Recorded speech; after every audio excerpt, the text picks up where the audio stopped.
My toxic best friend got kicked out of my house after she looked me in the eye during a dinner party and said that my husband was a charity case that I was bankrolling, saying that I deserved better than him and that he clearly wasn't good enough for me, which, if I'm being completely honest, made my blood boil and forced me to shut her down right then and there. Here's what happened. Okay, so I hosted a small dinner party last night for 5 of my closest friends. My husband, who I will call Danny, is honestly the hardest working person that I know. He is currently a teacher, but he's also finishing his master's in educational leadership because he wants to eventually become a principal. Between his actual job and his night classes, he is exhausted, but he still manages to do half the chores and never misses a chance to make me feel loved. The issue, according to some people, is that I work in tech and make about triple what he does. It has never been an issue for us. I mean, we are literally a team. During dinner, Danny was being his usual self, helping me serve the food, making everybody laugh, and being a great host. But then about halfway through the night, he apologized and said that he had to go to our home office to finish a major paper that was due at midnight. And everyone was supportive of this except for my friend, who we will call May. For a bit of background, May has been my friend since college. She's always been a bit of a status seeker, and once Danny left the room, May took a long sip of her wine and said she didn't know how I did it. She told the table that she would be bored if her man had to go study for a teacher's salary while she paid for the steak everyone was eating. Well, after that comment, the table went dead silent. I told her that Danny works incredibly hard, and his career is about making an impact, not just a paycheck. May then rolled her eyes and told me to come on, because apparently we're all friends here. She said, "You're 29 years old and you're successful. You're basically carrying him. You're in the prime of your life and you should be with someone who can actually match your bracket. You shouldn't be with someone you have to bankroll like a charity project. You deserve a power couple life, not a stressed out student life." And when she said this, I felt my blood boil. I did not yell, but I told her very clearly that she was being incredibly disrespectful to the both of us. I told her that Danny is the most supportive partner I've ever had, and his goals involve more than just a bank balance. She tried to laugh it off and said that she was just looking out for me because money's the #1 cause of divorce. But honestly, at that point, I had had enough. I stood up, I took her plate, and I told her that she needed to leave. When I said this, she looked shocked and said I was being dramatic over a little honesty. My other friends were awkward and didn't really say anything, but May kept going, saying I was choosing a mediocre man over a decade of friendship. I then walked her to the door and I shut it right behind her. Ever since then, May has been texting our group chat saying that I've changed and that she's worried I'm defensive because I know that she's right. A couple of my friends messaged me privately saying that while May was out of line, kicking her out was extreme and made the whole night a disaster for everyone else. Now, I don't think I'm the jerk for defending my husband in my own home, but the extreme comments from my other friends are starting to get to me. So, am I the jerk for booting her out and potentially ending the friendship over this? Because right now I don't know what to do.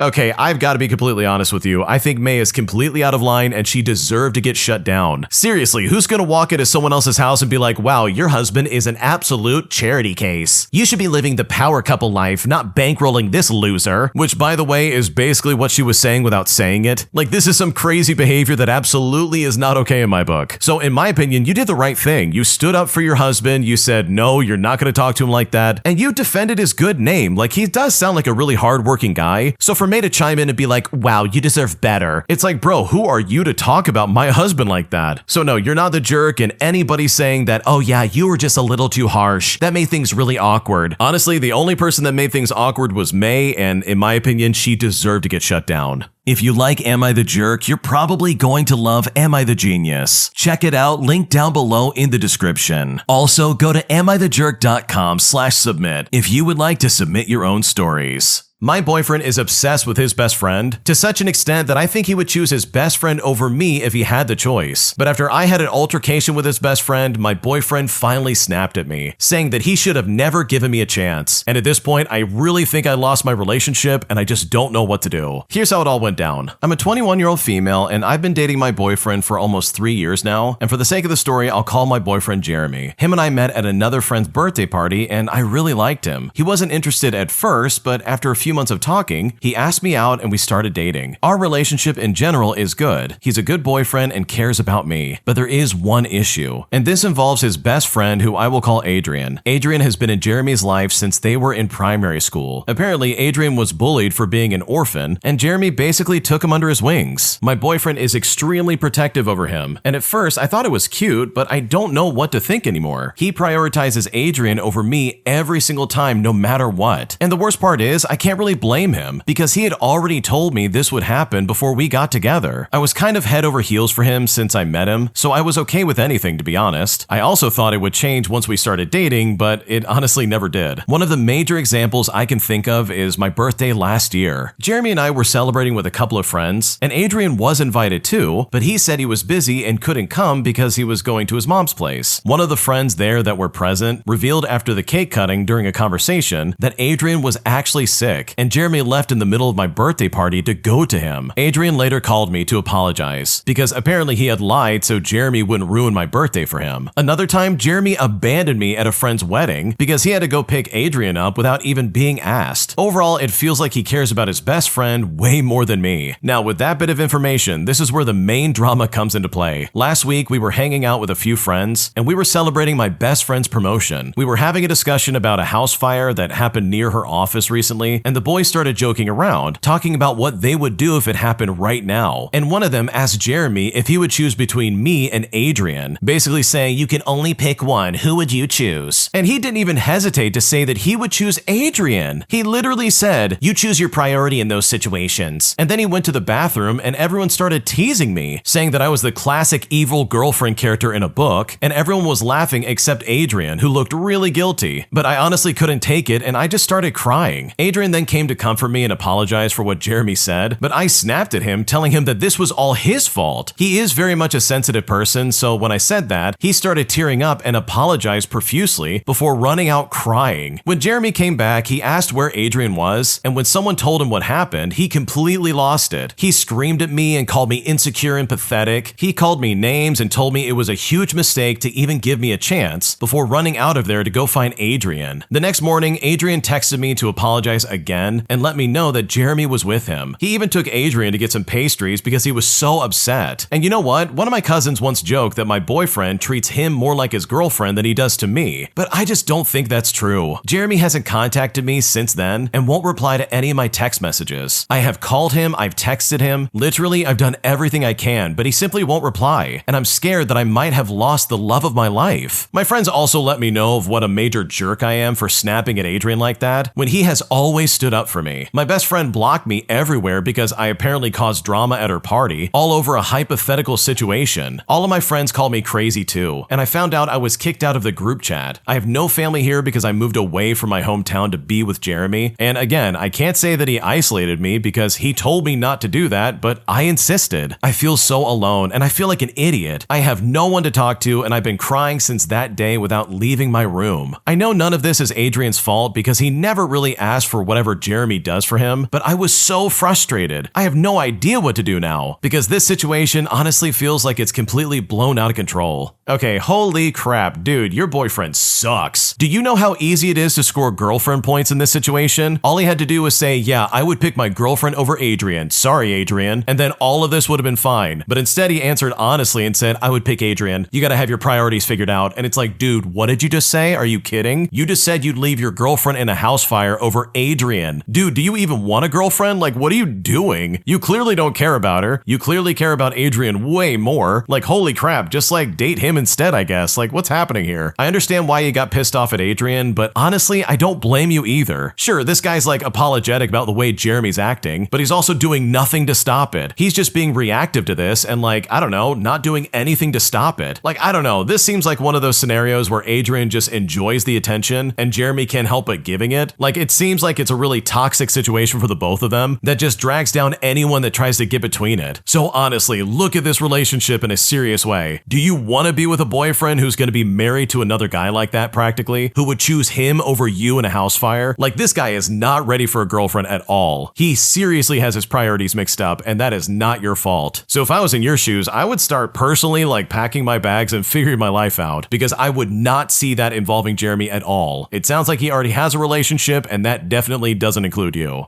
Am I the jerk for giving my ex-boyfriend a birthday gift of his cheating screenshots that I found, just as my way of getting revenge on him for cheating behind my back? Because man, that felt satisfying, but I don't know if I went too far. Here's how I did it. Okay, so this just went down and I'm still buzzing from it. I'm a 24-year-old female and I found out my ex was cheating on me. I had all the screenshots and text messages with the other girl saved, and honestly, I could not resist the perfect moment for payback. His birthday came up and we were at a restaurant with a few friends, and he thought I just got him a normal gift. But no, I put the screenshots in a little box, wrapped it up, and I handed it to him. He then opened it and the look on his face was absolute terror. His jaw literally dropped, he went pale, and I swear the whole table went silent for a second. I felt this insane mix of vindication and relief. Some people might say it was cruel or over the top, but honestly, seeing him confronted with the truth he tried to hide, I will admit it kind of felt a little satisfying. But now I'm sitting here second guessing if I went just a little bit too far, because part of me thinks that he deserved every second of that moment.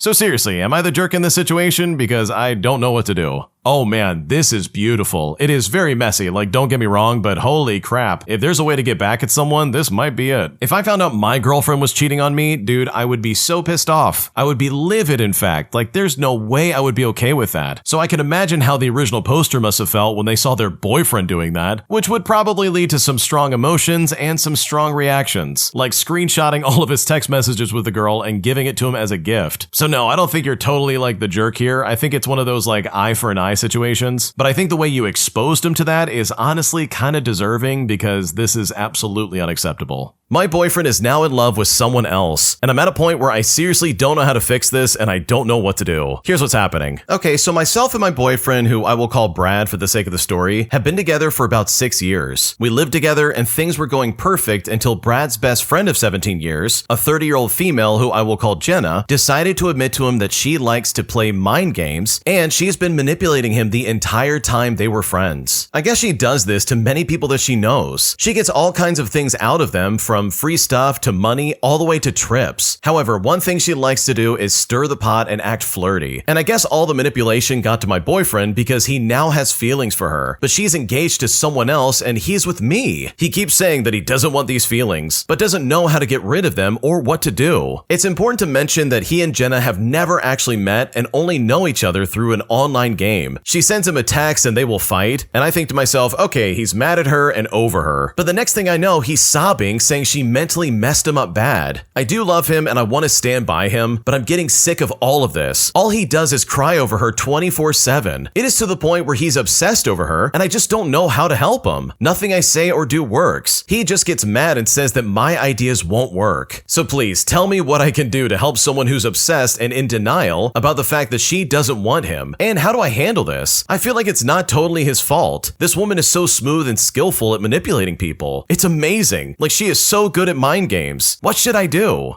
Okay, this guy is really weird in my opinion, because there's no reason for him to be talking to her. Like, he does realize he's in a relationship with you, right? Because I can guarantee you, if I had a girlfriend who was acting like this towards another guy, I would be like, okay, I think we kind of need to break up. Because what is he talking about? Oh, I miss her so much. She really messed with my head. It's like, dude, I really don't know how to help you, but I really hope you get that figured out with somebody else, because it's not going to be with me. So yeah, this does not sound like a winning formula. It sounds like your boyfriend still has very clear feelings for this chick, and I think in my opinion, you can find someone way better than this. Am I the jerk for calling out my neighbors for always asking my mom for favors but never inviting her over to any of their parties? Because it honestly seemed like they were taking advantage of my mom in a way that really seemed inappropriate. But after I stepped in, things got really awkward, and now I don't know if I crossed a line. Here's how it all happened. Okay, so this has been bugging me for a while, and I finally sent something, and now I'm apparently the problem in this scenario. For reference, we have this neighbor who's in their late 40s who lives a couple houses down. On the surface, she is super friendly, always waving, stopping to chat, talking about how lucky we are to have such great neighbors. But there's a very clear pattern. She only shows up when she needs something, borrowing tools, asking my mom to watch her kid for just an hour that somehow turns into half the day, needing help setting up folding tables for a backyard barbecue, asking my mom to bake stuff for her or run random errands, or even lifting heavy stuff or some gardening advice. And my mom also just never says no. She genuinely likes helping people out and avoids conflict at all costs. She'll drop whatever she's doing just to help out. Well, here's the part that really gets to me. She throws parties all the time. Big backyard cookouts, birthday parties, holiday gatherings, and you can hear the music and people laughing from inside our house. Cars lining the street, string lights are up, the coolers are out. It's clearly not some tiny, intimate thing. But guess what? We have never been invited a single time. But the week before every party, this lady's knocking on our door asking my mom to help prep the food or set things up. My mom will spend hours over there helping her get ready. Then when the actual event happens, we're inside of our own house listening to everyone else have fun. Well, last weekend was the tipping point. She asked my mom to help for her daughter's birthday. My mom was over there chopping vegetables and frosting cupcakes while they were decorating. I then told her that she should at least ask if she's staying for the party, but she just laughed and said, oh, she doesn't need an invite. But that night we were home and I could literally see into their yard from upstairs. And the same cupcakes my mom frosted were being handed out to the guests. Well, 2 days later, she knocks again, asking if my mom can help her in her garden because, oh, she knows this stuff better than I do. But when I answered the door, I just snapped at her. I told her it feels weird that she's comfortable asking for constant help, but never includes my mom socially in anything. I said it honestly makes it look like she sees her as free labor and not as a friend. Well, this lady looked completely taken aback. She said they like to keep things small and didn't think she'd be interested. But it's like, small? What are you talking about? There were like up to 40 people there. Then she said my mom never complained and that I was overreacting. And now as a result, she's noticeably distant. My mom's upset with me because she hates tension and says helping neighbors is just being kind. And she said I embarrassed her and made things awkward. I do feel bad because she didn't ask me to step in, but I'm also tired of watching her kindness get taken advantage of. So seriously, am I the jerk here or am I out of line for like getting involved? What should I do?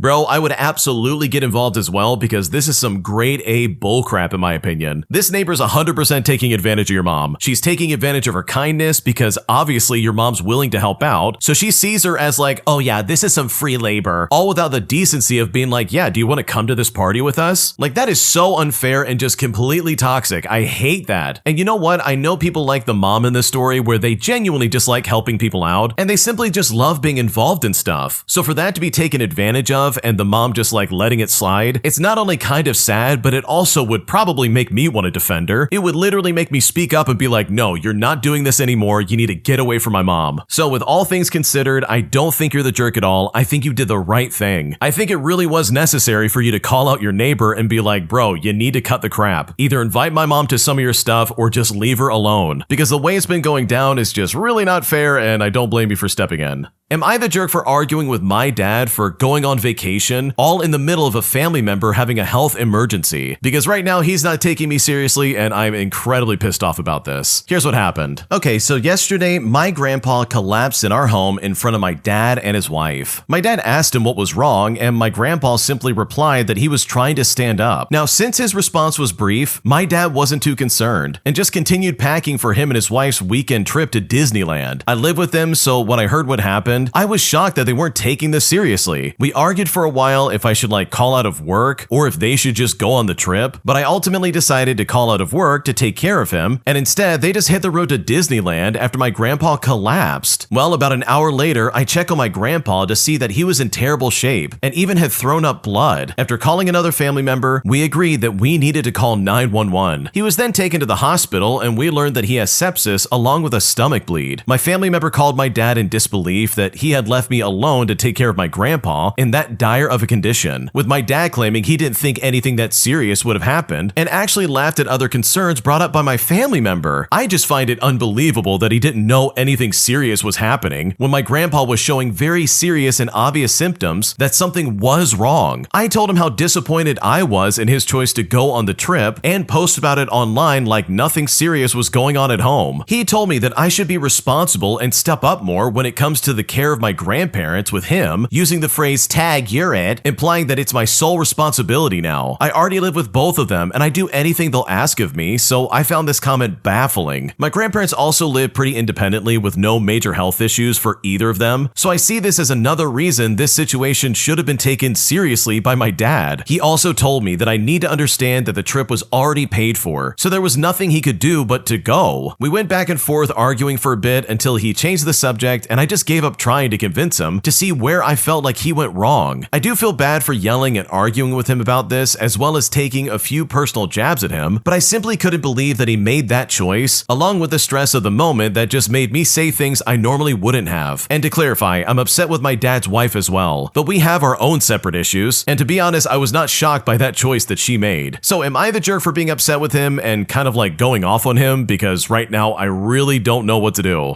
Bro, your dad sucks. If I found out that my grandparents had like collapsed and was like not doing well, I would drop everything and be like, okay, we got to get you to the hospital. This is not okay. And also, this is not the time to go to Disneyland. This is the time to take care of your dad and be like, holy crap, dad fell. I need to make sure he's not, dying. Which, by the way, if you had not taken him to the hospital, I'm pretty sure that would have taken him out. Like, this is some serious stuff. So yeah, this is completely unacceptable. I think you're not in the wrong for calling him out because your dad clearly wasn't taking this seriously, and that is not okay in my book. My psycho boss from last summer lied a lot, but her biggest one was that she said to everybody that she was Miss Alaska. And even though I investigated this and tried to look into it as best as I could, she simply had no evidence that any of this was true, as she lied to everybody for years about this. Here's what happened. I want to start off by saying that this woman in question is very beautiful and in her late 40s, so maybe that's why so many people just believed her right off the bat. Last summer when I worked for her, I was in my mid-20s. I was hired for a restaurant and lodge work position in a small rural town. The first day I was under her employment during orientation, she had everyone sign NDAs. I've never had to sign an NDA for a restaurant job before, at least not this kind of NDA before. Sure, I've had to sign to keep trade secrets under wraps before, and I'd never exposed those, but this was different. This was an NDA to keep us quiet, more like a Kardashian type NDA, which is not a good sign straight out of the gate. Directly after we all signed, or she verified we signed online, she proceeded to tell us that up here in Alaska, restaurant owners had to pay an additional 40% tax on their employees' tips. This lady was literally lying through her teeth all summer long. She lied to her employees, messed with tip money, and allocated it strangely. Somehow, all of our tipped income came in the form of cash, and no complaints about that, but it was always a few dollars and a couple cents short of what our hourly earned rate was. If my check for my hourly wages was like $1,000, my cash tip would always be something like $998.75, or something like that. She said it's just how it all usually came out, that it pretty closely matched my hourly pay. But to me, this math was not making sense. She also played favorites based on religion. The Christian workers ended up getting paid more and got more hours than the non-Christian ones. But the wildest thing I heard her lie about was one she told to everyone in town. She told everyone in town, including her employees and even fooling her own husband and children, that we were meant to believe that she was at one point Miss Alaska. I remember she told me about it while we were all driving in a van one day. I immediately went to look her up because I wanted to see how she looked in her dress, and I was excited to have girl talk about it with her. At the time, we were driving through a section of road with no service, so I made a mental note to look it up later. She had talked about it for a bit, but at my questioning and attempted excited girl talk, she seemed to shrug away from talking about it in detail and changed the subject pretty quickly, and that had me feeling really suspicious about all of it. As soon as I got into service, I looked up every Miss Alaska the state has ever had, and she is nowhere in that list. I didn't say anything to her as not to embarrass her in the moment and piss her off, since she already didn't love me since I'm not Christian. Plus, I wanted to make sure I wasn't missing her name somehow. I researched and researched everywhere I could, even checked at a local library to see old news articles about past Miss Alaska, and nothing with her name on it ever showed up. I looked for one for every year and her name was not there. When I asked people in town who knew her about it, they would all excitedly tell me that she was Miss Alaska, but none of them had even seen her win or had even known her when she won. They had all just been told to by her or someone else that she was Miss Alaska. They all believe it and have not questioned it. Her own husband thinks that she was Miss Alaska. Even her children believe that. I mean, really, why lie about something so easy to look up? Well, surprise, surprise, I ended up parting with her company on poor terms. It's the only job I've ever been fired from in my life. After she fired me, she called me a cancer and told me she was going to cut me out of town. I mean, she was a very high drama woman. Now, most of the time, I really just don't care about this lady anymore. She is often not worth wasting my thoughts or my breath on. However, I recently found out that since I have left her employment, this boss has lied and talked crap about me to anyone who will listen, even complete strangers that walk into her restaurant. So I don't feel bad exposing the fact that she lied about being Miss Alaska. But here's a definitive warning to any other servers in the restaurant business. Do not work in a place that makes you sign an NDA, because that is a massive red flag that you definitely should not ignore. Holy crap, what a psychopath. Seriously, this is some crazy behavior. You can bet that this lady's been spreading this lie for years, all because for the first time it probably makes her feel feel special. Like seriously, what a weird lie. Like dude, you are such a loser for doing that. And it's one of those grandiose ones that are really easy to look up. Like if you really were Miss Alaska, there would be some kind of photo or some kind of like news article about it. There would be talk in the town that yeah, this local person was Miss Alaska. And not just because you said it and therefore it's gonna be true. So yeah, maybe you did get fired and it was under like really bad circumstances, but at least you're not lying about being Miss Alaska, because that's a lie that absolutely is insane to try and justify. If you like Am I the Jerk, you're probably going to love Am I the Genius. Check it out, link down below in the description. Also, go to amithejerk.com/submit if you would like to submit your own stories. My former best friend who demanded my dog after we broke up is trying to sue me for emotional distress, putting me in one of the most ridiculous situations I've ever been in my life. Here's what happened. Okay, so we adopted a dog by the name of Buddy a year into our relationship. I paid for the adoption fee, all the vet bills, I paid for his food, his training, etc. My name is the only one on all the paperwork and the microchip. Now, when we split, she agreed that Buddy should stay with me since he's deeply bonded to me and my apartment is his home. But a month later, she started demanding I give him to her because she was lonely and needed him more, but I simply refused. Now, after I repeatedly told her no and blocked her number, which is right when I was getting these text messages that were awful, I thought it was all over, but I was completely wrong because last week I was served papers. Yes, she is suing me over this, and this is not for ownership of the dog. Her lawyer was apparently smart enough to tell her that she has no legal claim there. She is suing me for $10,000 for emotional distress and for loss of companionship. The claim states that by withholding a shared emotional support asset, yeah, that's what they're calling my dog, I have caused her severe anxiety and depression. It also claims that I am unjustly enriching myself by retaining 100% of the affection and companionship of the dog that apparently we raised, and she included selfies of her and Buddy as evidence of their bond. Well, when I got this, I had to hire a lawyer. He read the filing and just started laughing. He said it's the most frivolous, entitled lawsuit he has seen in years, and that we will easily get dismissed. He's drafting a response now demanding that she pay for my legal fees when we win. Now, the wildest part is that her mom called me, not to apologize by the way, but to tell me I should just settle. She said it would be easier for everyone if you just paid her something so she can move on. Think of it as a final breakup gift. So now I'm out $2,000 for a lawyer so far, just to defend myself against this nonsense. But I'm going to follow my lawyer's advice to the letter, and I will be countersuing for every single penny I've had to spend on this, because this situation is absolutely insane. Man, your former friend is an idiot. Seriously. Who in their right mind would be like, oh, I'm suing you because you didn't give me the dog? You know, the same dog you literally said, oh yeah, you could keep that dog. It's yours. You guys have a bond. Like, what a moron. Are you kidding me right now? Like, what's stopping her from buying a new dog? Like, seriously. Instead, she's wasting her time and $2,000, if not more, just to sue someone else for their dog. Like, what a ridiculous thing to do to somebody. So I really hope this all works out in your favor because, like you said, this really is a frivolous lawsuit, and I'm willing to bet that the judge and anybody else who sees that will also agree. Today, I got some petty revenge by making my coworker eat some ground coffee, humiliating him in a way that he absolutely deserved. Here's what happened. So I work in a quite small office with a team of only 8 people. Our kitchen is so small that only one person can stand inside at a time. No fancy equipment, just a microwave and a kettle. This coworker of mine, although not a bad person at heart, can just be very annoying at times. He acts like a know-it-all, even though he might not actually know what something is. He will make up some BS on the spot, and if you try to educate him about a new thing, he will just dismiss you. So a few days ago, we got a box of coffee grounds, which I was surprised to see because there was no filter papers, French press, or any other similar equipment in the office kitchen to make ground coffee from. I have worked in a cafe before, so I knew that ground coffee cannot be made like instant coffee because it does not completely dissolve in water. But the smell of that coffee was heavenly, so I really wanted to try it out, but I couldn't due to the lack of equipment. Well, this guy says to me, well, what's the big deal? Just mix it in water and make it like normal. To which I tried to tell him that this is not the same, but like always, he just dismissed me. I asked him to smell it, and he too said that he loved the smell, so I said, you should eat it. And you know what? That's exactly what he did. Just the tiniest amount, and then he said that it was good. But I think he was absolutely lying. And it was then that I decided to call his bluff. I said that he should make the coffee the way he was describing. And you know what? He took it as a challenge. He put some water in the coffee grounds, stirred for a while, and then added some milk. It was still looking pale white, and the coffee hadn't brewed at all. But I waited for the look on his face after he took a sip. He tried to pretend it was not as bad, but I just burst out laughing. Then I attempted to make the coffee using a tea strainer, just to show him how it could be made. And you know what? It somewhat worked. This dude had to eat his own words along with the ground coffee, making this entire situation so very worth it. Holy crap, I love this story so much. First of all, this guy absolutely had this coming because I've had a coworker like this before. They can never be wrong. They're always arguing against whatever you're saying, regardless of what it is, and they just always have to be right. So I'm sure it must have been a fantastic experience watching his face melt as he realized the coffee he was making is probably not exactly what he was thinking of. So truly, good for you for tricking this guy because I think he absolutely deserved it. Am I the jerk for wanting my alcoholic aunt and her 3-year-old son out of the house after they literally destroy our house in a way that's completely disgusting? Because even after they've moved out, my mom is suggesting that we take the 3-year-old toddler back into our house so that we can raise him instead of my aunt, leaving me in an awful situation because right now I seriously don't know what to do. Here's what's happening. So last year, my mom let my homeless aunt move into our home with her toddler. She gave her my little sister's room, forcing me and my sister to share a room, and told us it would only be for a few weeks, just enough time for her to get back on her feet. Well, it's been nearly a year and nothing has changed. If anything, it's gotten worse. My aunt is a full-blown alcoholic. She's always drunk, constantly starts fights with everyone. She yells, insults us, and basically makes the house miserable. She does nothing to help out around the house either, and the worst of all is that she completely neglects her son. From the beginning, we were the ones doing everything for him. He wasn't potty trained when he arrived, and it was us, not her, who had to train him. He used to go to the bathroom all over the home, literally because she refused to buy him diapers, and she wouldn't clean up after him either. And when she broke her leg, she was now the one that we had to clean up after. And she was so nasty. Her room was a mess. The smell was completely unbearable. She constantly disrespected my parents, especially my mom. If she got scolded, she would then yell, "Oh, I get it, just shut up," and then lock herself in the room like a teenager. Now, her son has improved a bit, but he's now an extremely bratty toddler. He doesn't listen, he throws tantrums constantly, and repeats the same bad behavior no matter how many times he's corrected. I know it's not his fault entirely, and I do feel bad for him, but that doesn't mean that I want to raise him. My mom had finally had enough and told her sister to leave yesterday. Well, she did in fact leave, but now there's talk of us keeping her kid and raising him, since according to them, he's innocent. I mean, my mom even suggested it, but I shut that idea down immediately because I knew I'd be the one doing all the work. And I know this because this happened with my nephew. And don't get me wrong, I love the kid, but my God, I'm not doing that again. I am a child-free person. I've never signed up for this, and I don't want to raise anyone else's kid, period. I already did way more than I ever agreed to in my opinion. And now I'm wondering if I'm heartless for saying no to keeping the child. I know he'll probably just get bounced around between other relatives, and that really sucks, but I am not his parent, and I can't sacrifice my peace and future for someone else's irresponsibility. So seriously, am I the jerk here? Because right now I don't know what to do. Okay, honestly, I think you did the right thing by turning that down, because your mom's completely out of her mind if she thinks, "Oh yeah, we'll take care of him. He is innocent. He doesn't understand the world." Because you said it yourself, you would be the one to take care of that kid, and that is not something you signed up for. So no, you are not the jerk, and honestly, that kid is not your responsibility. And I know for a fact if I was in your shoes and your mom was somehow successful in getting that kid back in the house, I would personally start trying to find some other place to live, because there's no way you should ever be forced to deal with that. Am I overreacting over my mother-in-law injecting my wife with Ozempic against her will? Because despite the fact that I'm furious after she did that to my wife is still on the fence about cutting her off or not, leaving me boiling mad and honestly not sure what to do next. Here's what's going on. Okay, I want to start off by saying that my wife's mom is not only insane, but in my opinion is an objectively bad person. She abandoned my wife when she was 6 years old so that she could party, sleep with lots of men, and live her life, as she would put it. My wife's dad died around this same time, and she ended up being raised by her stepdad. Her mom was always unpredictable, mean, and at times very violent. Ever since meeting my wife, I've seen several terrible behaviors from my mother-in-law. She tried to talk my wife into donating some of her eggs to her so she could have another child to appease a boyfriend. She set up dinners with my wife and then canceled them time and time again, and my wife is always crushed. She regularly calls my wife names that are absolutely awful, and at one point, she even said she was going to try and take part of my wife's inheritance from her deceased father, even though the court had ruled that all of it went to my wife. I mean, the list goes on and on. Well, today was my last straw. My wife is voluptuous, curvy, and thick, and I absolutely love her body. Well, her mom started taking Ozempic, and out of the blue, she told my wife that she was too fat and she needed an injection. My wife said no over and over again, but her mom is extremely pushy. So what she did next honestly shocked me. She lifted up my wife's shirt and injected her belly without her consent and against her will. And now I'm furious. I immediately said, no, she is cut off and she can never see you or hurt you ever again. My wife is very upset about the injection, but also isn't sure she wants to cut her off just yet. I believe she's forgiving and rationalizing this because she's happy to have any relationship with her mom at all, especially after being abandoned by her as a child. So seriously, am I overreacting for my mother-in-law injecting my wife against her will? Because right now I'm so mad that I can't even see straight. Oh my gosh, no, you're not overreacting. Your wife is delusional if she thinks this is okay. Because you hit the nail on the head. She's absolutely trying to rationalize this away. And this is not on the same level as anything else this woman's done in the past. This is quite literally her assaulting your wife. Like, this is so messed up. Who knows what that could have done to your wife? Like, you can't just give someone an injection like that when they're like, no, I don't want this, over and over again. So no, you're not overreacting. If anything, you're the only rational person in this situation, because your wife's mom is absolutely insane, and getting away from her and keeping her away from your wife should absolutely be the top priority. My boss demands that anytime we take a vacation day, we need to give a solid reason why. So I decided to maliciously comply by quite literally trauma dumping some fake scenarios in my life to make him regret ever wanting to know why I was taking time off. Here's what happened. So I work in a pretty low-stress job, which makes it absolutely hilarious that my boss demands that whenever we take our paid time off, we have to give a good reason. Like, dude, why do I need to give you a good reason to take my vacation days? They're mine. I'm entitled to take them, to dedicate the time to my new hobby of staring at the ceiling, and it literally is none of your business. Well, I had planned to take a few days off to recharge after a very relatively intense work week, and unfortunately, the boss thought this was a great time to send a reminder email that if we intend to take time off, we need to provide a reason and have it approved. And this proved to be a fatal mistake on his part. I went into his office with my head hanging low, and I started talking about my dad's cancer and how intensive his chemotherapy was. I didn't make myself cry, but I was putting that theater class I took in college to good use. I think I might have even said, well, I'm just so used to seeing my dad as this strong, invulnerable guy, but he's just a human, you know? And soon he might be gone. How do you even deal with something like that? Now, at this point, my dad had been cancer-free for years, so this was purely performative, but my boss just looked so uncomfortable. It was great. I wish I could say this caused the boss to send out an email saying we no longer needed to give a reason for our time off, but I had no such luck. Instead, I just kept coming up with other traumatic life experiences to justify my vacations. And I think my grandma died 3 times the past few years. I mean, the poor woman. Which means I may need to come up with something new for when she actually does die. My boss still gets visibly uncomfortable whenever I come to ask for time off in person instead of via email, which to me is absolutely hilarious. Yeah, first of all, that's a really stupid policy that guy has, and honestly, I love the fact that you're taking advantage of it. It literally begs the question, oh, you want me to give you a good reason? Congratulations and get the Oscar ready, because I'm gonna give you the performance of a lifetime. Because I'm right there with the original poster, like, my personal time off is my time and not yours. I don't have to give you a reason. I could literally just sit at home and do nothing. And why should I have to give a reason? Just so you can try to guilt trip me out of going on vacation? Like, dude, I've got to take time off just like anybody else. And having you breathe down my neck about it is not going to make my situation enjoyable. So good for you for making this guy incredibly uncomfortable, because from the sounds of it, he absolutely deserved it. An entitled mom lets her stupid son play with my $200 Lego set after being told repeatedly not to do it, resulting in this Lego set being destroyed accidentally, according to them, in a way that makes me wonder if there's any pieces still missing. And I'm honestly still pissed off at this, and I just don't know what to do. Here's how it went down. Okay, to start things off, I'm a big Lego collector, and a year ago for my birthday, I received a retired Indominus Rex breakout set, which was my dream to get ever since I first saw it. I built it at my grandmother's house since my grandfather passed away at the time, so I wanted to stay with her while I built it. So fast forward to some months ago, and a relative of my grandmother went to visit her and decided to bring her 10-year-old son with her. After some chatting, she asked my grandmother if her son can play with it, which the response from my grandmother was no, since I told her when I built it that no one was allowed to touch it if it wasn't for moving stuff, since that Lego is expensive and it means a lot to me. So hearing this information, the entitled mother decides to go ahead and let her son play with it. My grandmother tries to stop her, but it's already too late. An hour later, when my father was picking me up from martial arts, he told me that the kid, while playing with the Lego, apparently accidentally destroyed many parts of it. And when I arrived there, I saw my grandmother trying to fix the Lego set, and many pieces were on the ground or just scattered across the room. After I had to rebuild it, we tried to confront the entitled mother, and she just passed it off like it was nothing, and told us that this is a toy her son should be able to play with. I mean, she never apologized either. To this day, I'm not sure if there are any parts missing around the house, because the damage unfortunately is already done. Okay, this story really is upsetting, because as a collector myself, if I spent $200 on some kind of like set of any kind, like I don't care what it is, and then someone's stupid bratty kid started playing with it and then destroyed it, the parents of that idiot kid are absolutely paying me back. And in my opinion, this mom is responsible for the Lego set breaking. Like seriously, you were told repeatedly, no, you cannot touch that. But then you go ahead and say, oh, this is something we should be allowed to play with, which is just so stupid and entitled to say. Like seriously, you have no right over any of this. So yeah, this lady is completely out of her mind and she absolutely is responsible for all of this breaking. And the fact that she's not even owning up to it or even apologizing, in my opinion, is incredibly toxic. Am I the jerk for asking a stranger to mute his phone on the bus, as we were literally going to be on a long haul bus for 4 hours straight, resulting in one of the most awkward exchanges I've ever had in my life? Here's what's going on. Okay, so I was just on a long haul bus for about 4 hours straight. This was assigned seating and it was nearly full, so I couldn't switch seats even if I wanted to. The man in the seat next to me had his phone up and was scrolling through Instagram watching reels with the sound on. Not really obnoxiously loud, mind you, but loud enough to hear the sound clearly since I was sitting right next to him. Now, normally I will not do anything, but the thought of potentially 4 hours of this was too much to take. So I asked him if he would mind muting the phone or using headphones. When I said this, he got really upset and told me he'd never been asked to mute his phone in public before. Then he said that he didn't have any headphones, and how was he supposed to hear the videos if the sound was off? But I told him that he wouldn't be able to hear them, and then neither would I, which would kind of be the point. He then proceeded to ask me several times why I had not said please when I asked him, but I told him that I had asked him respectfully if he wouldn't mind muting the phone, but I'd be happy to add please now, and that's exactly what he did. He was visibly upset and kept grumbling for a long time, but he did keep the phone muted after that. So am I the jerk here? Did I go a little bit too far? Or was I justified in telling this guy to be quiet? No, there's no way you're the jerk here. This guy is absolutely the jerk for trying to be like, oh, well, why haven't you said please? It's like that last little dig he can possibly make to be like, oh, I'm gonna make you beg for it. And I hate people like that. People like that disgust me, and they are literally the lowest forms of life. Like seriously, anyone who acts like that is so stupid. It's them trying to reclaim some small iota of power that they never have in their real life. So they annoy other people around them just to try and get like a rise out of them. And that's not fair for you, and that's not fair for anybody else on this stupid bus. So no, you're not the jerk, and if anything, you did the right thing. Because if I was on that trip for 4 hours, I would lose my mind as well. An entitled Karen tried to use my employee tip money for purchasing a product in my store, claiming that while she doesn't have the money, we absolutely do, literally pointing at our tip jar as if that's something that she can use for her own purchase. Things got so bad that she literally was kicked out of the store, only to then sit outside of my store, demanding and bullying customers that walk in to buy something for her. And I'm honestly still blown away by this level of entitlement because this is some insane behavior. Here's how it went down. Okay, I work at a dispensary in the downtown area of my city. We get all kinds of people coming in to pick up their products, from business people in town for a conference, locals who live in the surrounding apartments, tourists, or just people just in the area. What we don't get a lot is people acting like the staff has some sort of grudge against them personally when they are refused service. The bulk of people who get irritated at us are easy to brush off. It doesn't matter that someone is 62 if their ID is expired. It's the law, and I'm not going to jail and getting this whole place possibly shut down because you flew out of your home state with an expired ID. Well, a couple days ago, maybe 4, we had a customer come in. At first, she knocked at the front door and then apparently got upset with another customer because we didn't answer the unlocked door while busy. And this was weird, sure, but whatever. She eventually makes it inside. This customer was a new one, and she said that she didn't have much money. And it's like, no problem, we have inexpensive options. But with tax, our least expensive item is about $6. She looks at the menu and says, I've only got $1, but y'all have money. I'll just take some of that. Now, I wasn't the one helping this customer, but I was the manager on duty, so at this point, I was definitely listening in. My coworker was helping her, and this was the conversation that followed. My coworker said, oh, well, we don't have anything for $1, and I can't just give away the product. The customer then said, well, you guys have all kinds of money over there and in there. And she then points to our employee tip jars at each register. The employee then says, well, that's not money I can give away. It isn't mine, and I'm not allowed to give any customers money aside from their change. The customer then says, well, y'all got the money, so why don't you just give it to me? My employee then says, again, I can't do that. If you're unable to make a purchase, I need to ask you to leave so I can help the next customer in line. The customer then says, well, I don't see why y'all hate me. You can just give me the item I'm looking for. You don't need to be a jerk about it. My employee then said, ma'am, it's not legal for me to give away anything in this store. We can't dig into tip money to make a sale for a customer, and I'm now just gonna have to ask you to leave. Please have a good rest of your day. For reference, we pull tips for the full day and split among the people who worked that day based on how many hours they were there working. The customer kind of roams around the store, continuing to say things like, y'all got the money, as well as, oh, it's just this small thing. You could just give it to me, you know. She even reaches out to the tip jar a couple of times, pointing at them and saying the money's right there. Now, she did eventually leave, but it also took one of our regular customers, who works security for a liquor store close by, to ask me and the coworker if we would like assistance in removing the customer. So the customer goes outside, but not even a minute later, a new customer came in and told me that she was sitting out front trying to bully people coming in into buying her something inside. I then had to go and stand outside to wait for her to leave the property because her soliciting other customers to buy her something in my store can get my store into just as much trouble as giving away products for free. I told her that I needed her to leave because she was not legally allowed to have someone else buy for her. If we have a suspicion that someone is buying for a third party who's not in the store with them at the time, we are required by policy and law to refuse the sale and mark the customer profile with a note saying they shop for people outside the store. Now, I love the product I work with. It has so many uses and benefits that I always want to support people learning about it and using the plant, but I have to follow the law. It doesn't matter if you're a Hollywood actor, a politician, someone without housing, or a personal friend. You will be treated the same when it comes to the law surrounding the business I'm in. It has no standing on who you are, and instead, it has everything to do with how heavily regulated the industry is. Oh man, that is some serious entitlement right there. The fact that this Karen tried to walk up and be like, I don't have the money, but you guys do, and then points to the employee tip jar is just insane behavior. Like seriously, that's not for you. That's literally not for any customer walking in. And then for her to sit outside and be like, hey, can you buy me stuff inside there? Like literally harassing customers as they walk in the store. That is some serious levels of crazy that I just will never understand. But good for you for putting your foot down and getting this lady off your property, because I can only imagine the trouble you could have easily gotten into. If you like Am I the Jerk, you're probably going to love Am I the Genius. Check it out, link down below in the description. Also, go to AmITheJerk.com/submit if you would like to submit your own stories. Am I the jerk for packing up my roommate's stuff when she's supposed to be moving out in 3 days? Because after I organized some of the clutter that she definitely is not using, she literally put all that stuff back, demanding that I don't touch her stuff. And at this point, I'm so confused and I seriously don't know what to do. Here's what's going on. Okay, to start things out, I was cleaning the living room and the kitchen, and I put some of my roommate's non-essential stuff in 2 boxes. We're talking stuff like winter boots, a blender she doesn't even use, a bag of soil for her plants, etc. I left the boxes open in the living room so she can see what was in them and add stuff to it if she wanted to. I was cleaning and trying to make space because my girlfriend will be moving in tomorrow, so it will be cramped for 2 or 3 days. I also just wanted to help my roommate because she has lots of stuff and hasn't really started packing yet, which I will admit kind of stresses me out. Well, my roommate didn't say anything, but she put everything I packed back in its original place, even if she doesn't use it, including the box with her winter boots and fall boots. Like, it's the summer, what's going on? Well, I found this odd and I asked her about it, and she said she didn't like me touching her stuff and moving her stuff, which granted, I completely understand, but I was actually trying to help because she's moving in 3 days, and she literally has not even started packing yet. So am I the jerk for trying to help my roommate out? Because right now, I'm not sure if I crossed the line. Okay, no, I don't think you're the jerk at all. You quite literally are just helping her get rid of some of the clutter that, guess what, she's not even using. She doesn't need those winter boots and the fall boots. She doesn't need the bag of soil for her plants. Like, this is stuff that needs to get packed up and out of the way. And you're telling me she's moving in 3 days? Dude, if that was my roommate, I would be losing my mind. I would literally just start packing for her and be like, look, you've got to go. I'm sorry, you're cutting it way too close and I've got my girlfriend moving in. Get your crap and leave. So no, you're not a jerk because what you're doing, in my opinion, is a completely logical move. My controlling mother will text me every single day and then freak out if I don't answer her within 24 hours, even going as far as bothering my boyfriend and calling me at 2 in the morning, berating me for not answering exactly when she wanted me to. And at this point, this is causing me some serious anxiety and I'm honestly so stressed out, leaving me wondering what I should do next. Here's what's going on. Okay, so I've lived abroad for a year now and I stopped sharing my location with my mom this winter. I went out during a snowstorm as I had an appointment that I couldn't cancel, and my mom would be aware because she would track me on the map. Well, long story short, my car got stuck in the snow and I had a panic attack. The real one where you think you're going to die. All because my mom wouldn't stop calling and messaging me even after I told her to stop. She also called my boyfriend who was away and stressed him out. This small event kind of traumatized me because I realized I wouldn't have been that panicked on my own and that my mom was the only source of my anxiety. Since I stopped sharing my location, she texts me every day to see if I'm alive. And if I take more than 24 hours to respond, she will double text me and then just guilt trip me. Yesterday, she called me at 2 o'clock in the morning because I took 24 hours to answer. Then she proceeded to play the victim card because I was pointing out how crazy she was acting. At this point, I'm afraid and I don't want my issues with my mom affecting my relationship. I try to set boundaries, but she simply won't listen. And I realized that moving far away wasn't the answer. What should I do? Okay, honestly, in my opinion, if I was in your shoes, I would tell her one last time exactly how things are going to be, and then I would leave it at that. If she wants to overreact and freak out over the dumbest stuff, then congratulations, she can do that. That is not something you're obligated to endure in any kind of way, because I don't care who you are. This is not a healthy relationship and you do not need this from anybody. So personally, she either needs to learn how to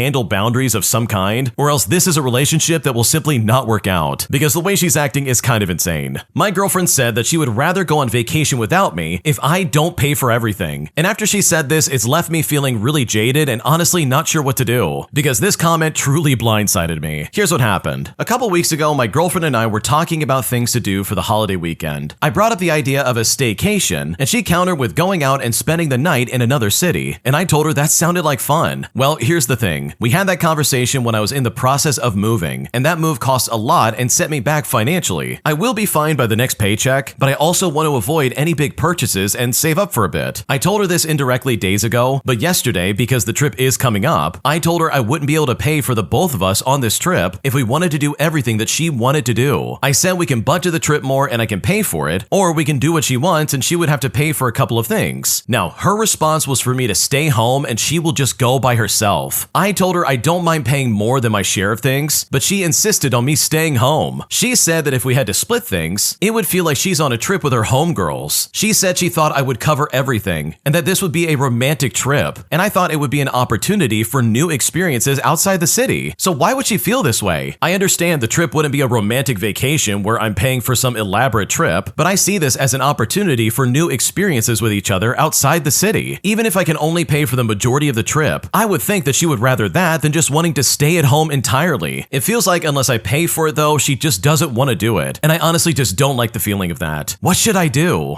Okay, so your girlfriend is basically treating you like an ATM. Like, that's basically what I'm hearing right now. This is so unbelievably selfish, it's not even funny. Is she really saying, oh, it's not gonna be the same if I have to pay for anything? This was supposed to be romantic, not a trip out with my girls. And it's like, dude, are you made of money? Like, she's being so selfish right now, it's honestly like a big red flag in my opinion. Because what she's saying right now is, oh, if you're not gonna pay for me, then I have no use for you. I'll just go by myself instead. And that is so toxic and just so unkind. So truly, this is a huge red flag I would not ignore, because this is a very telling sign of her character. Because from the sounds of it, she only sees you as someone who can give her a romantic trip instead of someone she wants to have a relationship with. Am I the jerk for not offering hospitality to the contractor I hired after he ghosted me, insulted me, and then did a really crappy job with my repair? Here's what happened. Okay, so I hired a contractor to install a system in my house. During the first heat wave, it broke down and started leaking due to poor insulation. So I reached out, but he was flaky, said he'd come in 2 days, and then ghosted me. I waited at home all day and he just never showed up, but I kept following up. I stayed polite, I said I understand it was a busy time, and I just asked for a firm appointment. I even sent videos of the issues to help him avoid unnecessary trips. A simple reschedule message would have been fine, but instead I got silence. When we finally came, he said the fix would take 30 minutes, but he didn't bring the right materials, even though I had described the issue clearly. And so he had to return the next day with a coworker. At first, I stayed nearby, but they seemed annoyed, so I gave them space. Since the system was installed before the walls were painted, some new work exposed an old patch. I asked if he could touch it up. I mean, I had a paint and brush ready, but he refused. I asked if I could use his ladder to do it myself, and he agreed, so I quickly painted while he worked outside. Well, while I was painting, I overheard him loudly telling his coworker that my partner was a lazy guy, and I guess he said this because my partner didn't offer help. Now, my partner didn't hear it, but I absolutely did. I was annoyed, but I stayed cool. After they finished, I pointed out 2 things. The system wasn't sitting flush, and a side cover was missing. He brushed off both of those things and said it wouldn't affect performance. Then he suddenly called me picky, asked if I was a first-time homeowner, and said he'd never come back, even though we were under warranty. He then ended with a sarcastic comment, "Thanks for the hospitality," clearly upset that I hadn't offered him water. Now, I usually do offer water to professionals who are respectful, but after being ghosted, insulted, and left with a sloppy job, I honestly didn't feel like it. So I need to know, am I the jerk for not offering hospitality to someone who made me uncomfortable and acted unprofessionally in my home? Also, is it not acceptable to ask contractors questions? What should I do? Okay, this guy's a complete jerk. He ghosted you, he gave you a bad attitude when he finally showed up, and then he did a crap job only to then be like, oh, well, thanks for the hospitality, you never gave me water. And it's like, dude, I give water to people who are respectful. Like, this guy clearly sucks at his job and is trying to be like, oh yeah, I don't want to do this. I'll never come back here ever again. And this is just my opinion, but if someone's giving me that kind of attitude and they're literally giving me the runaround when it comes to repairing an issue, I would happily find a new contractor. Like, there's no way in the world I would ever deal with that. I would complain to whoever I need to complain to, and I would just say that this guy was super unprofessional. So no, this guy did not deserve any hospitality because you know what? He never gave you any in return. And that, on top of everything else he's done, definitely discredits this guy from getting anything from you. Am I I the jerk for not wanting to go to work tomorrow after my mom, who's also my manager, sprung it on me last second that I would be working a full day tomorrow? Because right now I'm very frustrated and I seriously don't know what to do. Here's what's going on. Okay, to start things off, I was told on Tuesday of this week that I would be working Thursday, Saturday, and Sunday. I have this in a text message so I know I'm not just forgetting a day. For some background information, my mother tells me my schedule as she is my ride to work and my manager. I don't have access to my schedule physically or digitally, and I've now been informed that I'm not written on the schedule anyways, and it's probably because I only work a couple days a month, and that's usually decided in the week beforehand. I've never had a reason to need one as my mother decided when I work anyways. I show up to work on Tuesday, I work the full day, looking forward to my next day off. I then hear my mother mention to a coworker that I would be coming in the next day. In the car ride home, I bring it up simply asking, well wait, I'm not working tomorrow, am I? But it's there that she says that I am. But I respond back by saying that she hasn't told me that I will be working. I even show her the text stating my work days, and she says I will go anyways. I then tell her that I won't be going. I wasn't given any notice, and the notice I did receive was because I had overheard and asked. I know that in most scenarios, this would seem like I was the jerk, because you should be responsible enough to check the schedule, but later on, just like I mentioned earlier, I would find out that my name isn't on it at all. She even had the nerve to say, well, you should have just checked the schedule, knowing full well that I wasn't on it anyways. I did end up attempting to work and working my full hours, but I still think it's unfair that I would not have been informed. And knowing my mother, if I had not set an alarm or shown up, she would find a way to try and blame me. And this isn't the first time she sprung it on me that I'm working the evening before I've had to work either, but this time it has frustrated me way more. I would also like to point out that I fold laundry in a hotel. There really was no urgent need for me to be there 4 days in a row, given that I usually only work 1 or 2 a month. I was probably overreacting by threatening to not go, but also I feel as though if my manager wasn't my mother, this would have gone down differently. So seriously, am I the jerk here or did I do something wrong? Because right now I'm very frustrated. No, I don't think you're the jerk at all. This really is incredibly annoying. Seriously, it doesn't matter if you're like only on the schedule a few times a month or if you're like a regular employee. You want to know your schedule ahead of time so you can plan properly. And so for your mother, who also is your manager, which by the way, that really sucks, to sit there and be like, oh yeah, you're working tomorrow. Like that would really piss me off, especially if you're not planning on working tomorrow. Like at least give me a better notice than that. Like what if you had like a doctor's appointment or like a trip planned for that day? That is so unfair for you as the worker. It's not even funny. Also, it is so stupid that you're not on the schedule itself. You should be on there just like anybody else, especially if she's coming up with a cop-out excuse of being like, well, you should have checked the schedule. It's like, dude, I'm not even on it. What are you talking about? So no, you're definitely not the jerk because this is a very annoying scenario, and I don't blame you for being frustrated. This next story came from the Am I the Jerk subreddit, and if you would like to submit your own stories, check the links in the description. We would love to hear what you have to say. Am I the jerk for thinking about ending things with my boyfriend, all because his mom won't accept me after a year of me trying to get to know her? Because right now I feel very left out and I don't know what to do. Here's what's going on. So my boyfriend and I have been dating for over a year now. For reference, I'm a 26-year-old female and my boyfriend is 29 years old. Things between us are good. He's kind, thoughtful, and we get along really well. The only issue is his mom. From the beginning, I felt this quiet tension whenever I'm around her. She's never outright rude, but the passive-aggressive comments, the way she barely acknowledges me, and the constant comparison to his ex, who she still gushes about, have made it really hard to feel welcome. Now, I try. I bring food when I visit. I've gone out of my way to attend family gatherings, help clean up, offer to help in the kitchen, but nothing seems to make a difference. She keeps me at arm's length, and sometimes I wonder if she's hoping that we'll break up so he'll go back to his ex. My boyfriend says that she's slow to warm up, but it's been over a year. I feel drained trying to win someone over who clearly doesn't want me there. I've thought about ending the relationship not because I don't love him, but because I'm not sure I can handle a lifetime of being treated like a stranger by someone who's always going to be in his life. What should I do? Oh man, this is really weird because like you said, it's been over a year. You would think there'd be some kind of progress in some kind of way. Like seriously, what's wrong with this lady? Why is she going so far out of her way to be mean to you? And yeah, this is some passive-aggressive garbage right here. You're literally doing all the work when it comes to like making a connection, and she's doing literally nothing. Meanwhile, it seems like your boyfriend's kind of useless here. He's not doing anything to be like, Mom, please be kind to her or something like that. Instead, he's just kind of sitting on the side and being like, oh yeah, she's slow to warm up to you. So seriously, I don't blame you for feeling this way, because I know if I was in your shoes, I would feel the same way as well. Am I the jerk for blowing up at my brothers over a $13 Mother's Day gift? Because after dealing with their spoiled behavior for so long, I finally have reached my breaking point, and now I seriously don't know what to do. Here's what's going on. I'm a 25-year-old female and the eldest of 5, and I was raised by a single mother who placed all her expectations on me because I'm the oldest daughter and because that's just how things are in our culture. I was expected to help raise my siblings and be responsible. So I did exactly that. I learned life skills early, I did well in school, and graduated with Latin honors. My brothers, especially the twins, both 24-year-old males, had very different experiences. Clearly, they were the favorites. My mom didn't expect much from them, and she would laugh off their bad behavior and even used her connections to get them out of doing certain things. They constantly bragged about cheating or paying others to do their schoolwork, and it was all treated like a joke. When it came to the family business, I stepped back because they seemed more invested. I chose to go to medical school instead, which has been financially tough, but also something my mom always dreamed of for the family. Despite being in medical school full-time, I'm still the one that she leans on when problems come up, even though they are literally the ones running the business. I help out when I can, but I've told her repeatedly that they should be handling it. But then came Mother's Day. My mom was visiting me in Manila, so I planned a surprise in advance. I bought a cake, a gift, and a huge bouquet worth about $107, all paid for up front. Two of my brothers, namely Mark and John, were with me, and they agreed to chip in for the cake and the gift, meaning that they would only have to pay $13 each. Now, separately, I coordinated with my mom's boyfriend, who wanted to contribute too. After the surprise, he sent me $180 to cover the bouquet, and also added a little extra as a thank you and to help me out with school. Now, because of this, I didn't follow up with my brothers for their share and just considered it settled. But on actual Mother's Day, when she was back in the province with the boys, Mark called to ask if there was leftover money from the bouquet that they could use for another gift. I told him the money had been given to me directly for the bouquet and to help out, and if they wanted to get her something else, we could all chip in again. Well, that's when he blew up, calling me selfish and saying I never should have asked them to contribute in the first place because I have way more money. And at this point, I was livid. I told him if he's broke, it's because he doesn't know how to handle money. I worked my butt off for 2 years before medical school to save up money. They have nothing to show for their choices, but somehow always have money for gambling, vapes, and girlfriends. But of course, not for a $13 gift for our mom. I told them they're failures because they've never actually taken anything seriously. No drive, no accountability, no goals, and that they will run the family business into the ground. Well, now they're upset, saying that I'm a jerk for throwing all of this in their face. And my mom says that I'm a jerk for not understanding their situation. I know their capabilities are limited due to their upbringing, but they're adults. Shouldn't they at least learn how to save money? So seriously, am I really being a bad sister, or is this seriously not my problem? Because right now I'm incredibly pissed off. No, this is not your problem at all. Your brothers are 24 years old. If they can't handle $13 for a gift, then my God, they've got some big problems in their life. So I know if I was in your shoes, I would stop helping my brothers out. I would let them fall on their face and let them figure their lives out on their own. Because clearly they're going to take advantage of you no matter what. My toxic, narcissistic boyfriend has been cheating on me behind my back. So I got revenge by literally throwing all of his clothing and property outside my door, all up onto my roof and on the side of the road, resulting in him having to take multiple trips just to get it down, as well as having his iPad stolen by a bunch of teenagers who snatched it off the side of the road before this guy could come and get it. Here's how I did it. I was in my early 20s dating this guy who was ridiculously controlling and full of himself. Just a classic narcissist. Everything revolved around him, and in his mind, he could do no wrong. I'm sure you know the type that I'm talking about. Anyways, after I caught him cheating, I finally hit my limit and I told him I was done for good. The way I found out that he was cheating, by the way, was the best part. I had had my suspicions for a while, so I went through his phone, and sure enough, there were months of messages between him and some girl he worked with. Flirty garbage, talking about how he couldn't wait to leave me, all that nonsense. But one text in particular had me rolling my eyes. He had literally sent her this the day before. "She's driving me crazy. She's got me going through the roof. I need you so bad, babe." Got me through the roof? I'm pretty sure that's not how the expression goes. Your blood pressure can go through the roof, your anxiety or your rage, sure. But unless you're Spider-Man or a haunted Victorian child, you're not going through any stupid roof. The next morning while he was at work, I texted him and I said I was done. He kept pressing me to explain, but I never admitted that I had read his messages. I let him stew in his own arrogance until he finally realized I wasn't bluffing. By that point, he had pretty much moved into my house, so naturally, he wanted all of his stuff back. He texted me something like, "You better have all my crap outside when I get there, and I mean every little bit of it. I'm not taking 2 trips." And that's when I thought to myself, oh, don't worry, sweetheart. I'm gonna take care of this in a way that you will truly never forget. So I gathered every last thing he had at my place, which included at least a third of his wardrobe, a pile of overpriced hats, 2 pairs of pristine Jordans, and an iPad. I stuffed everything minus the iPad into a trash bag, tied it loosely, walked outside, and launched it straight onto the roof. Some of his clothing flew out midair and scattered across the yard. Most of it landed on the roof and just chilled up there like it paid rent. As for the iPad, I put it in a box and I set it near the edge of the driveway. Not long afterwards, a couple of teenagers teenagers walked by and peeked inside. I was sitting on the porch when one of them asked, "Is this yours?" And I said, "Nope." To which they then asked if they could have it, and I said, "Sure, why not?" He said put his stuff outside, but he never said that I had to guard it. About 2 hours later, he pulled up, saw his clothing strewn across the yard, and a trash bag dangling off the roof, and he absolutely lost it. He started pounding on the door, furious and yelling, "Why are my clothes on the roof?" I then swung the door open and I looked him dead in the eye. I said to him, "Well, judging by the text you sent your little girlfriend, apparently I had you through the roof, and I figured your clothes might as well join you. You told me to put your crap outside, but you didn't say where." He then stood there red-faced, his fists clenched, absolutely seething. "And how in the F am I supposed to get my stuff off the roof?" Well, when he said that, I just shrugged and I smiled sweetly. I said to him, "Well, maybe your girlfriend can loan you a ladder," and then I slammed the door in his face. The funniest part is that he ended up making 2 trips after all, and he even did come back later with a ladder. And whether or not she loaned it to him, I couldn't really say, because I stayed inside with the door locked, and I haven't heard from him much ever since then. Oh man, I love this so much because this guy absolutely deserves this. If you're gonna cheat on your partner and be like, "Oh man, they're driving me through the roof," then you can expect to have all your crap on the roof and outside for it to be stolen. The original poster went on to clarify that the iPad was something that this guy was like, "Oh yeah, you stole it," and even tried to claim that he's gonna GPS track it and basically catch the original poster for stealing it, but they just reiterated that they don't know where it went and they just left it outside, and that was that. So honestly, with all things considered, good for you for getting your revenge. People who act like the boyfriend in this story are pieces of garbage. They treat their partner like crap, they're absolutely full of themselves, and then they go behind their back and start cheating, and it's like, dude, what is your problem? You're the one that lit this relationship on fire, not the original poster. So if they didn't like the treatment they received, then they should probably have done a better job of maintaining their relationship. Because if you're gonna cheat like that, then you should be ready for all of the consequences. If you like Am I the Jerk, you're probably going to love Am I the Genius. Check it out, link down below in the description. Also, go to AmITheJerk.com/submit if you would like to submit your own stories. Am I the jerk for telling my parents that they are no longer allowed to stay at my house when they visit from the United Kingdom? Because right now they're saying that I'm basically banning them from my home, and that if I do this, they'll never be able to visit ever again. And at this point, I'm honestly not sure if I'm making a mistake. Here's what's going on. Okay, for a bit of backstory, I'm from the United Kingdom, but I moved to the US when I married my spouse. We have kids, and my parents are very keen to have a relationship with them. My parents are still together, but don't get on, so they refuse to come at the same time as each other. Since I moved over here, my parents have stayed here for around a month each every year. We do have the space in the house, but I still am never comfortable when they're here. My parents are very high-strung people, and I did not have a pleasant upbringing. I was always on edge, and I do not feel comfortable around them. They don't get on with each other, and for example, my dad, who is staying for a month, expects to borrow a vehicle to be able to get around. And for reference, we live in a very rural area, and he was very irritated this morning because the car's battery died, and I refused to let him take my car. Every time I broach the subject of them not staying here anymore, they say things like, "You're going to bar me from seeing my grandkids?" And this is more of an issue with my mother than my father, as she is way more vocal. Or the fact that it was me who decided to move 5,000 miles away, and therefore I need to accommodate their needs. They even stated that they can't afford an Airbnb. As for reference, there are no hotels in the area. Now, I do live in a very rural area with no real amenities apart from a few Airbnbs, so their argument is that if they cannot stay with me, then they are barred from all contact. But when they're here, they expect me to feed them and cater to them. My dad is a type 1 diabetic and is very set in his ways, so he is very picky. And they expect it because they're my parents. I don't visit my home country very often, and so I very rarely stayed with them and would 100% get a hotel if it was the other way around. I am just exhausted. They say it's only a few months a year, and they are there to help, but taking my kids to the park 3 times a week and doing the dishwasher every day isn't the help I want or need. I just want to keep my routine and feel safe and comfortable within my own home. So am I the jerk here, or do I have any kind of justification? Because right now I don't know what to do. No, you're not the jerk. These people are bad guests in your house. They're literally taking advantage of you, and they're acting like spoiled brats. And it's like, dude, you literally are doing them a favor by letting them stay in your house a month each. That's 2 months out of the year that you gotta deal with these people. And that sounds super obnoxious. So honestly, I don't blame you for saying they gotta find some other accommodation, because the way they're acting, in my opinion, is super entitled. Am I the jerk for not fixing my sister-in-law's car after setting some very serious terms? Because after dealing with their fickle nature for too long, I'm honestly at my breaking point and I don't know what to do. Here's what's happening. Okay, for the sake of the story, we'll call my sister-in-law Jane. Over the years, Jane has borrowed money from me. Now, as an example of this, on a family trip, I think I paid for a large group expense and she didn't pay me back the $400 for months. I gave her furniture for her apartment that my wife and I no longer were using, but I then had to pick it back up again when she didn't need need it anymore, and it was really inconvenient. She's about 25 years old and about 6 years my junior. I honestly like her, but her behavior is really immature and selfish sometimes. She was having issues with her Volkswagen, as it breaks down a lot and she gets ripped off by mechanics often. I've changed the lights on it at least once, and her now fiance doesn't even attempt to do very easy DIY jobs that most people could do. Anyways, I'm an electromechanical technician, and a pretty good one at that, and that stuff is pretty easy for me. The part that got me though is that she thinks that because I can do it, she can then shuffle all her problems off to me to fix, making this somehow my job or something like that. For example, she's asked me to do her brakes in the past for like $50 and a case of beer, and I just said politely, no, I'm not doing that. I hate doing brakes, and that's not my hobby, lady. I mean, she seems to have no concept of value. Anyways, I still have tried to help her just a little bit. For example, her windshield wiper motor was on the fritz, and I told her it's not hard to replace. Just buy the part and bring it over, and me and her can look at it. And this was during the summer, I believe. Well, fast forward, and she waits until the dead of winter, and I'm now having a 3-month-old baby, and the windshield wiper motor finally totally dies, and she basically can't drive it. I then tell her to come on a fairly warm day, and I specifically said bring her fiance, and he can learn a thing or two in the process. Reason being is I don't want to be doing stuff like this for them if they aren't going to at least attempt to do it themselves. The day comes along and she doesn't even tell her fiance. I send him some text messages along the lines of, hey, are you too busy for this? And he says he doesn't appreciate that, and that he has a secret Santa with his frat brothers that he's planned forever. He tells me that he doesn't need me to do this, and instead that I could just be that friend who just helps them out. We then kind of get into it over the phone as I tell him this is more of his problem than mine, but he spins it around saying, oh, he trusts Jane can handle her problems, and that he's not controlling like that. I tell him she's not solving it, she's literally just bringing it to me. He then gets mad and says his friend, who is a mechanic, can do it. Now, I still expect Jane to come, but she doesn't. Her and the fiance get into a fight over this, and have their friends do it, who end up failing, and guess what? It's still broken. I then wind up apologizing just to smooth things over, and my wife just really didn't take my side 100%. She then winds up having her stepdad do it, and I never even said don't come over. So am I the jerk, or am I dealing with a bunch of babies? Because right now I'm not sure what to do. Dude, you are dealing with a bunch of babies. Seriously, don't help these people ever again. They literally are one of those people who are like, oh man, I don't want to learn how to do it, I just want you to fix it every single time for free. Like, that seems really stupid, and I just would not take that for a second. They seem fickle, and they seem like they don't know what they want, and it leaves you in a situation where you're having to like guess what's in their head and be like, okay, what do you actually want to do? And they're like, oh, I don't know, I'll have my uncle. Oh no, my friends do it. Oh no, I'll do it. And then nothing gets done and it's still broken. And then they still want to come to you and be like, oh,